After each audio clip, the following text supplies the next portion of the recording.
Hello नमस्ते and welcome back to my mini blog. आज पनि तपाईहरुलाई म बिजनबारीदेखिको दार्जिलिङको यस्तो दामी अनि यस्तो ब्युटिफुल दिनमा चाहिँ तपाईहरुलाई म दार्जिलिङको यात्रा गराउनेवाला छु है त।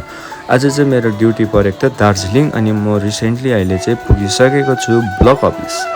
अनि ब्लक अफिस पुगेर 10-15 मिनेट बस्दाखेरि त्यहाँबाट मान्छे आइपुग्नु भएको थियो। अनि त्यस्तै हो बाटो उफ्रिँदै हल्लिँदै स्ट्रिङ सुइया बटार्दै ओर्दै म चाहिँ पुगिसकेको थिएँ।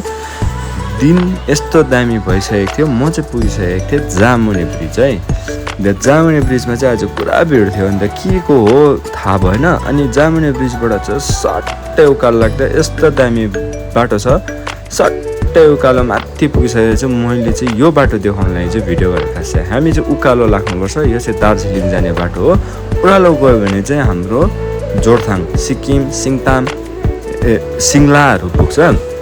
अनि आज चाहिँ यस्तो दामी भइरहेको थियो दिन होइन। अनि म माथि गएँ अनि डिएम अफिसमा यस्तो जग्गै थिएन होइन। जग्गा त्यहाँदेखि बजार गएँ। बजारमा यति बेर बसेँ, आधी घन्टा जस्तो बसेँ।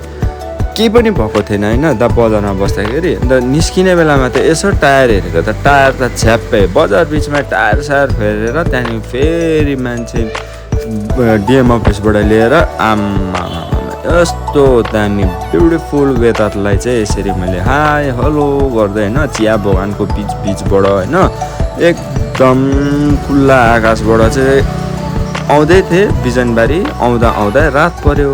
अनि म चाहिँ फाइनली अहिले बिजनबारी आइपुगेको छु। अनि थ्याङ्क यू फर वाचिङ। अनि साथसाथै गुड नाइट सबैजनालाई।